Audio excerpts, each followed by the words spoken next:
बहुत प्राचीन समय की बात है, जब पृथ्वी पर धर्म की ज्योति प्रबल थी और देवताओं के लोकों में दिव्यता का प्रकाश फैला रहता था। चारों ओर वेद मंत्रों की ध्वनि गूंजती थी। स्वर्ग लोक के मध्य स्थित वैकुंठ धाम में अद्भुत शांति थी। क्षीरसागर के ऊपर शेषनाग की विशाल शैया पर भगवान विष्णु विराजमान थे। उनके मुख पर दिव्य मुस्कान थी और माता लक्ष्मी प्रेमपूर्वक उनके चरण दबा रही थीं। वातावरण में ऐसी शांति थी मानो स्वयं समय भी वहां ठहर गया है। तभी अचानक आकाश में मधुर स्वर गूंजा, नारायण नारायण। देवर्षि नारद अपनी वीणा लेकर वहां प्रकट हुए, लेकिन आज कुछ अलग था। उनके चेहरे पर चिंता की रेखाएं थीं। उनके मन में कोई गहरा प्रश्न चल रहा था। भगवान विष्णु ने मुस्कुराकर कहा, आओ नारद, आज तुम्हारा मन अशांत क्यों है? नारद मुनि ने हाथ जोड़कर प्रणाम किया और बोले, प्रभु, मैं तीनों लोकों की यात्रा करके आया हूं। मैंने पृथ्वी पर अजीब दृश्य देखे हैं। कुछ लोग बिना अधिक परिश्रम के सुख और धन प्राप्त कर लेते हैं, जबकि कुछ लोग दिन रात मेहनत करते हुए भी दुख और गरीबी में जीवन बिताते हैं। ऐसा क्यों होता है प्रभु? क्या मनुष्य का जीवन केवल भाग्य से चलता है? भगवान विष्णु मंद मंद मुस्कुराए। उन्होंने कहा, नारद, यह संसार केवल आंखों से देखने की वस्तु नहीं है। यहाँ जो दिखाई देता है उसके पीछे अनेक जन्मों के कर्म छिपे होते हैं। नारद बोले, लेकिन प्रभु, यदि सब कुछ पिछले जन्मों के कर्मों से तय है तो फिर वर्तमान कर्मों का क्या महत्व? भगवान विष्णु ने गंभीर स्वर में कहा, वर्तमान कर्म ही भविष्य का भाग्य बनाते हैं। इतना कहते ही भगवान विष्णु ने अपनी दिव्य शक्ति से एक तेजस्वी प्रकाश उत्पन्न किया। वह प्रकाश धीरे धीरे फैलने लगा और अगले ही क्षण नारद मुनि स्वयं को पृथ्वी लोक के एक छोटे से गांव में खड़ा पाए। गांव अत्यंत सुंदर था। चारों ओर हरे भरे खेत थे। पक्षियों का मधुर कलरव सुनाई दे रहा था। दूर नदी बह रही थी। लेकिन उस सुंदर गांव के एक कोने में एक टूटी फूटी झोपड़ी थी। उस झोपड़ी में एक गरीब किसान रहता था, माधव। माधव अत्यंत मेहनती और ईमानदार व्यक्ति था। वह प्रतिदिन सूर्योदय से पहले उठता, भगवान का स्मरण करता और खेतों में काम करने चला जाता। लेकिन उसके कठिन परिश्रम के बावजूद उसके घर में गरीबी बनी रहती। कई बार उसकी पत्नी गौरी और छोटा बेटा भूखे ही सो जाते। उस दिन भी माधव खेत से थकाहारा लौटा। उसकी पत्नी ने उदास होकर कहा, आज घर में केवल 2 रोटियां बची हैं। माधव ने मुस्कुराकर कहा, कोई बात नहीं गौरी, भगवान ने चाहा तो कल सब ठीक हो जाएगा। उसकी आंखों में दुख नहीं बल्कि विश्वास था। नारद मुनि यह देखकर हैरान थे। उसी गांव में एक और व्यक्ति रहता था, धनराज। उसके पास बड़े बड़े खेत थे। सोने चांदी से भरे संदूक थे। नौकर चाकर उसके इशारों पर चलते थे। लेकिन उसके मन में दया नाम की कोई चीज नहीं थी। वह गरीबों का अपमान करता, जरूरतमंदों को दुत्कार देता। उसे अपने धन पर बहुत घमंड था। एक दिन गांव का एक बूढ़ा व्यक्ति उससे मदद मांगने आया। वह कांपती आवाज में बोला, सेठ जी, मेरी पत्नी बहुत बीमार है। कृपा करके थोड़ा अनाज दे दीजिए। धनराज क्रोधित हो गया, भाग यहां से, मैं कोई दानशाला नहीं चलाता। बेचारा बूढ़ा व्यक्ति रोता हुआ वहां से चला गया। यह देखकर नारद मुनि का हृदय विचलित हो उठा। उन्होंने मन ही मन कहा, प्रभु, यह कैसी लीला है? माधव जैसा धर्मात्मा गरीब है और धनराज जैसा क्रूर व्यक्ति धनवान। तभी आकाश से भगवान विष्णु की दिव्य आवाज सुनाई दी, धैर्य रखो नारद, अभी सत्य पूरी तरह प्रकट नहीं हुआ है।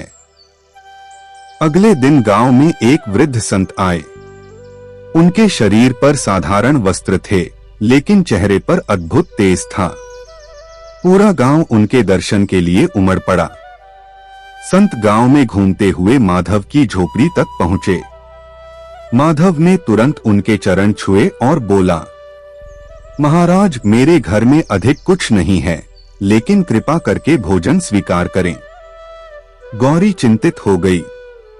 घर में केवल थोड़ी सी रोटी बची थी, लेकिन माधव ने अपने बेटे के हिस्से की रोटी भी संत को परोस दी। संत प्रसन्न हो गए।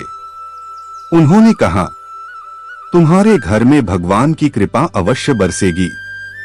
इसके बाद संत धनराज के महल पहुंचे। धनराज ने उन्हें देखकर मुंह बना लिया। तुम साधु लोग केवल मुफ्त का भोजन खाने आते हो। संत शांत स्वर में बोले, बेटा, अतिथि का अपमान मत करो। लेकिन धनराज ने नौकरों से कहा, इन्हें यहां से बाहर निकाल दो। संत वहां से चले गए, लेकिन जाते जाते बोले, जिस धन में दया नहीं होती वह अधिक समय तक नहीं टिकता। रात हुई। अचानक मौसम बदल गया। काले बादल आसमान में छा गए। भयंकर तूफान शुरू हो गया। बिजली कड़कने लगी। गांव के लोग भयभीत हो गए। तभी अचानक धनराज के खेतों में आग लग गई। तेज हवा के कारण आग तेजी से फैलने लगी। उसका गोदाम जलने लगा। लोग पानी डालने लगे, लेकिन आग बुझने का नाम नहीं ले रही थी।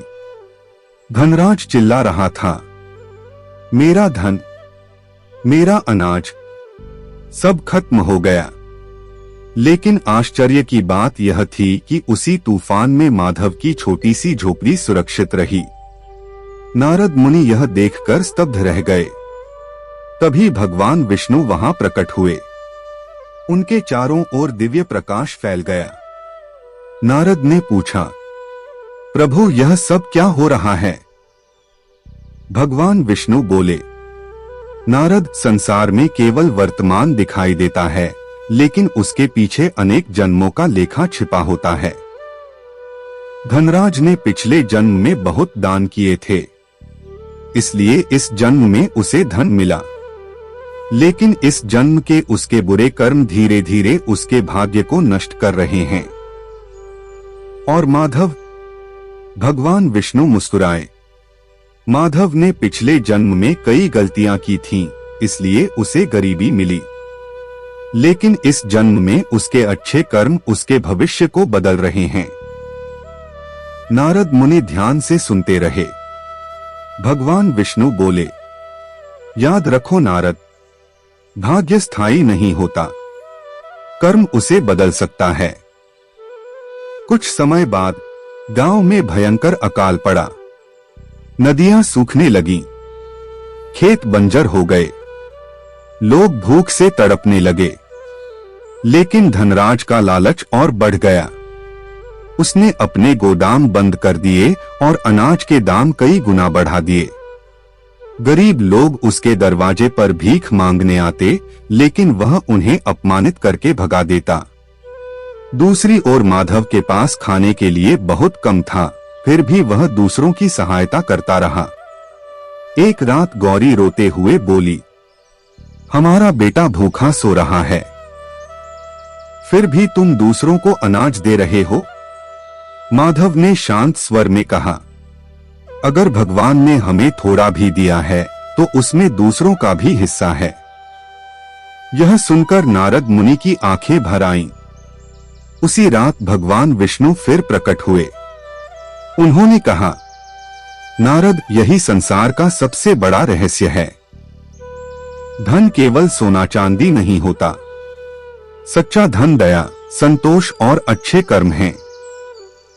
लेकिन अभी कहानी समाप्त नहीं हुई थी, क्योंकि अगले ही दिन गांव में कुछ ऐसा होने वाला था जो माधव और धनराज दोनों का जीवन हमेशा के लिए बदल देता। सुबह का समय था। पूरा गांव अकाल और भूख से परेशान था। लोगों के चेहरों पर डर साफ दिखाई दे रहा था। बच्चे भूख से रो रहे थे। खेत सूख चुके थे। कुओं में पानी लगभग समाप्त हो चुका था। लेकिन उसी समय गांव के बाहर अचानक घोड़ों की आवाज गूंजने लगी। धूल का एक बड़ा गुबार उठा। कुछ ही क्षणों में राजा के सैनिक गांव में प्रवेश कर गए। उनके साथ एक विशाल रथ था जिस पर राज्य का चिन्ह बना हुआ था। पूरा गांव आश्चर्य से भर गया। लोग आपस में बातें करने लगे। लगता है राजा ने कोई बड़ा आदेश भेजा है। सैनिकों के मुखिया ने ऊंची आवाज में घोषणा की, महाराज ने पूरे राज्य में सबसे ईमानदार और दयालु व्यक्ति की खोज करने का आदेश दिया है। राज्य के अन्न भंडार की रक्षा के लिए ऐसे व्यक्ति की आवश्यकता है जो कभी लालच न करे। यह सुनते ही गांव में सन्नाटा छा गया। हर किसी के मन में एक ही नाम आया, माधव, क्योंकि पूरे गांव में उससे अधिक ईमानदार व्यक्ति कोई नहीं था। तभी एक बूढ़ा व्यक्ति आगे आया और बोला, महाराज, यदि इस गांव में कोई सच्चा इंसान है तो वह माधव है। धीरे धीरे पूरा गांव एक स्वर में बोल उठा, हाँ, माधव सबसे अच्छा इंसान है। माधव यह सुनकर घबरा गया। वह हाथ जोड़कर बोला, मैं तो एक साधारण किसान हूं। मैं यह बड़ा कार्य कैसे कर सकता हूं? लेकिन सैनिकों ने सम्मानपूर्वक कहा, यही तुम्हारी सबसे बड़ी योग्यता है। नारद मुनि यह सब देख रहे थे। उनके मन में उत्सुकता बढ़ती जा रही थी। माधव को राजा के महल में ले जाया गया। महल अत्यंत भव्य था। सोने के स्तंभ, चमकती दीवारें और विशाल दरबार देखकर माधव घबरा गया। राजा सिंहासन पर बैठे थे। उनका चेहरा गंभीर था। उन्होंने माधव की ओर देखा और पूछा, क्या यह सत्य है कि तुमने अकाल के समय भी अपना अनाज गरीबों में बांटा? माधव ने विनम्रता से सिर झुका लिया। महाराज, मैंने केवल अपना कर्तव्य निभाया। राजा कुछ क्षण उसे देखते रहे। फिर बोले, जिस व्यक्ति के मन में दया हो वही राज्य का सबसे बड़ा धन होता है। पूरा दरबार तालियों से गूंज उठा। उसी क्षण राजा ने घोषणा की, आज से माधव राज्य के अन्न भंडार का मुख्य अधिकारी होगा। यह सुनते ही पूरा दरबार आश्चर्यचकित रह गया। एक गरीब किसान, राज्य का सबसे महत्वपूर्ण अधिकारी। माधव की आंखों में आंसू आ गए। उसने हाथ जोड़कर कहा, महाराज, यह सब भगवान की कृपा है। उधर गांव में यह समाचार आग की तरह फैल गया। लोग खुशी से झूम उठे। लेकिन एक व्यक्ति ऐसा था जिसके मन में आग जल रही थी, धनराज। वह क्रोध से कांप उठा। एक गरीब किसान मुझसे बड़ा कैसे बन सकता है?